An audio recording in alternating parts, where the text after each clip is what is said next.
What if I told you that you are currently living inside a mental map that is almost certainly wrong? Every day you wake up, you perceive the world through a specific lens, a filter of assumptions, cultural biases, and inherited wisdom that tells you what is possible, what is valuable, and what is real. But once every few years, a book comes along that acts like a structural demolition crew for your brain. It doesn't just give you new information, it fundamentally alters the architecture of your consciousness. It changes the way you look at a tree, the way you interpret a conversation, and the way you understand your own place in the cosmos. Today, we are going to look at 10 extraordinary books that have the power to strip away the illusions you've been carrying and show you a reality that is far more complex, more beautiful, and more terrifying than you ever imagined. We aren't just talking about reading.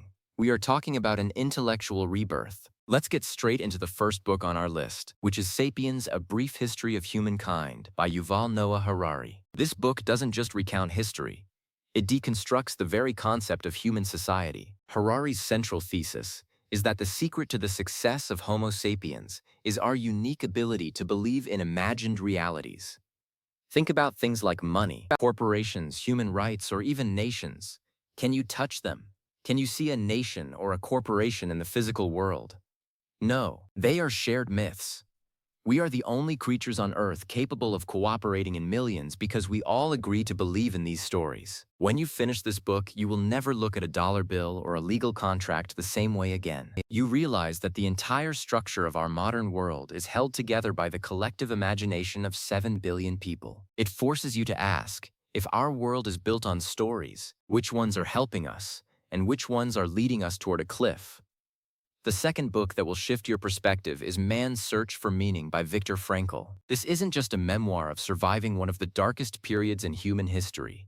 It is a profound psychological treatise on the nature of the human spirit. Frankl was a psychiatrist who observed that even in the most horrific conditions imaginable, people who survived were not necessarily the strongest or the healthiest, but those who could find a why for their suffering. He argues that the primary drive in humans is not pleasure, as Freud suggested, or power, as Adler claimed, but the discovery and pursuit of meaning. This book changes your reality by shifting the focus from your external circumstances to your internal response. It teaches you that you have one final freedom that can never be taken away: the freedom to choose your attitude in any given set of circumstances. It moves you from being a victim of your life to being the architect of your soul's purpose. Moving into the realm of science and philosophy, our third book is *The Selfish Gene* by Richard Dawkins. This book is famous for a reason, and it's not just because of the science. It presents a gene-centered view of evolution that flips your understanding of biology upside down. Usually, we think of ourselves as the masters of our bodies, using our genes to reproduce.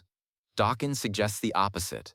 We are survival machines, elaborate robotic vehicles blindly programmed to preserve the selfish molecules known as genes. This perspective is a massive ego check.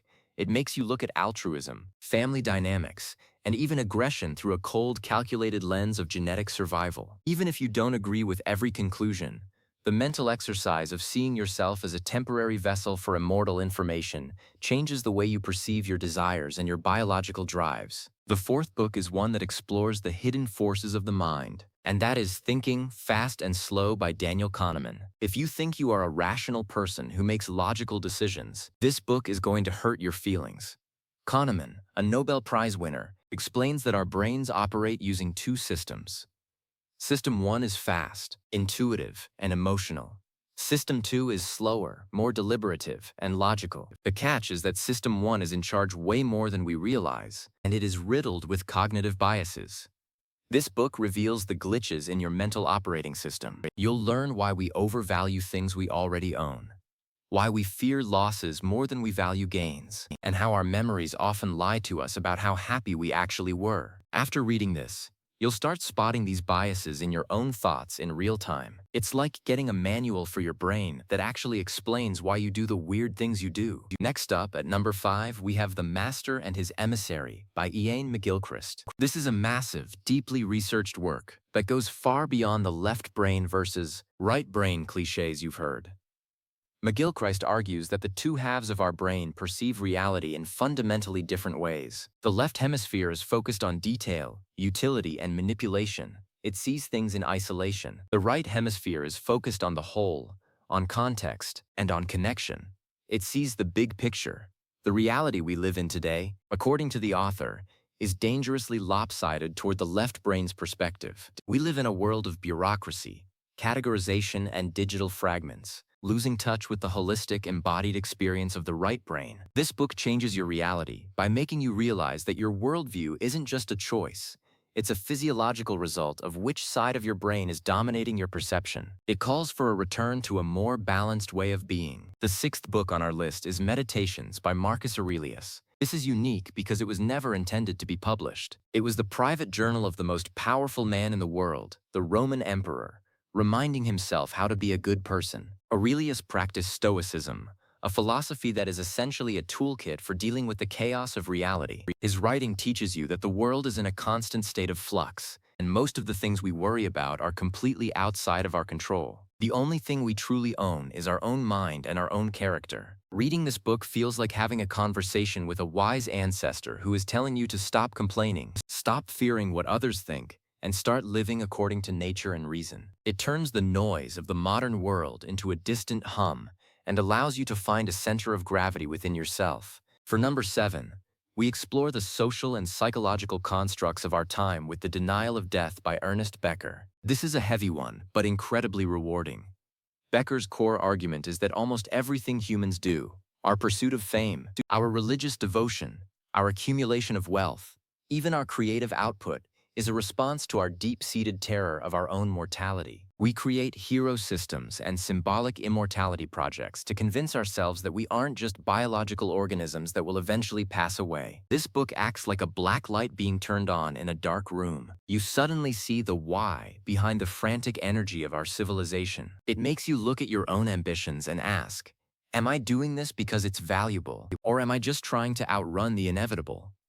It's a sobering but ultimately liberating perspective that forces you to live more authentically. Book number 8 brings us to the intersection of technology and sociology. The Shallows: What the Internet is Doing to Our Brains by Nicholas Carr. We all know that the internet has changed our lives, but Carr argues that it has fundamentally rewired our neural pathways. Every time we check a notification or scroll through a feed, we are training our brains to be hyper-distracted and incapable of deep, linear thinking. This book changes your reality by making you aware of the tools you are using. It reminds us that technology is not neutral. It shapes the very way we process information. You start to see your phone not as a helpful assistant, but as a device that is eroding your capacity for contemplation. It's a call to reclaim your attention and to realize that the way you spend your minutes is the way you spend your life. The 9th book is a classic of political and social psychology. The True Believer by Eric Hoffer. Written in the aftermath of global conflict, Hoffer explores the nature of mass movements and the psychology of the fanatic. He explains how people who feel their own lives are worthless or spoiled are drawn to large causes, whether political, religious, or social, to find a sense of identity. This book is startlingly relevant today. It explains why people become radicalized, why they lose their individuality in a crowd, and why the cause often matters less than the feeling of belonging. It changes the way you look at news cycles and protest movements, allowing you to see the underlying psychological needs that drive human behavior in groups. It makes you more cautious about the stories you join and more protective of your own independent reasoning. Finally, we reach number 10, which is Ishmael by Daniel Quinn, presented as a conversation between a man and a highly intelligent gorilla. This book is an anti-myth. It challenges the most fundamental story of Western civilization, the idea that the world was made for humans, and that humans were made to conquer and rule it. Quinn labels our culture as the takers and explores how our worldview has led us to the brink of environmental collapse. This book is like a bucket of cold water to the face. It asks you to step outside of your human-centric bias and look at the world as a member of the community of life. It's not just about saving the environment. It's about rethinking what it means to be a civilized being. It's a book that leaves you feeling small in the best possible way, part of a massive, ancient project that is far bigger than our current cultural moment. These 10 books are not just items to check off a list. They are intellectual thresholds. Once you walk through them, it is very difficult to go back to the way you thought before. Think about the common threads here.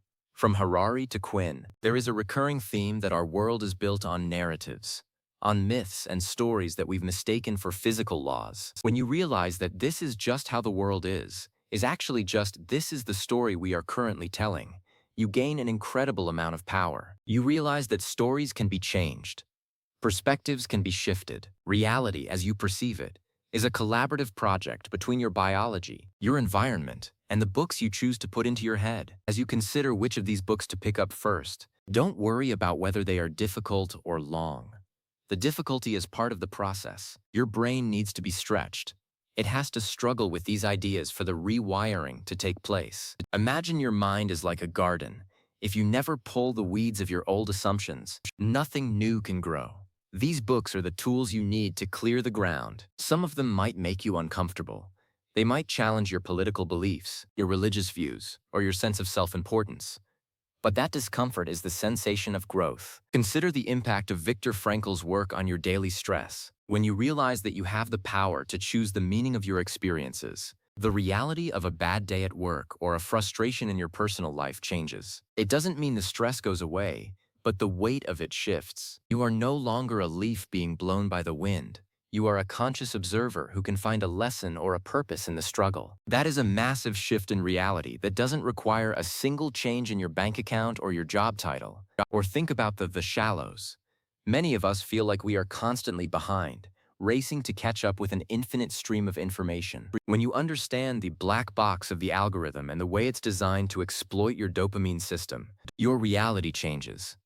You stop being a passive consumer and start being a strategic defender of your own time. You start to see a quiet afternoon without a phone not as boring, but as an act of resistance, a reclamation of your mental sovereignty. There is a concept in philosophy called the map is not the territory. Most of us spend our lives obsessed with our maps, our opinions, our labels, our descriptions of things. But these books force you to look at the territory itself. They remind you that the universe is far more mysterious and expansive than any single human ideology can capture. Whether it's the cold genetic logic of Dawkins or the stoic wisdom of Marcus Aurelius, each book gives you a piece of the puzzle. They don't provide the final answer, but they provide better questions. Why is this so important right now? Because we live in a time of unprecedented noise. We are bombarded by polarized opinions, simplified slogans, and artificial outrage. In this environment, your biggest asset is your ability to think deeply and to see beyond the surface. A person who has read and digested these 10 books is much harder to manipulate. They are less prone to the fanaticism described by Hoffer and more aware of the imagined realities described by Harari. They are grounded in the meaning described by Frankl and the balance described by McGilchrist. Reading is an act of telepathy. You are taking the greatest thoughts of the greatest minds across centuries and downloading them directly into your own consciousness. It is a miracle of the human experience that we can speak to a Roman emperor, or a Holocaust survivor, or a genius psychiatrist through a bunch of ink on a page. This is the ultimate life hack. You don't have to experience everything yourself to learn its lessons. You can benefit from the suffering, the discoveries, and the epiphanies of others. If you are listening to this and you feel a sense of longing, a desire to understand more, to see more clearly, that is the most important part of you. Don't let it be buried by the mundane details of life. Feed it. Buy one of these books or check it out from the library. Don't just look up a summary online. The summary gives you the facts, but the book gives you the experience. The transformation happens in the hours you spend wrestling with the paragraphs. It happens in the margins where you scribble your own questions. It happens in the quiet moments after you close the cover and look around your room, seeing it slightly differently than you did 2 hours ago. Think about the book Sapiens again for a second. If you realize that thousands of years of human history have been driven by shared beliefs, you start to look at your own community differently. You see the structures, the traditions, and the rules not as unbreakable walls, but as ongoing conversations. This gives you a sense of agency. It makes you realize that you are a producer of culture, not just a product of it. It changes the reality of your citizenship and your involvement in the world. And then there is the denial of death.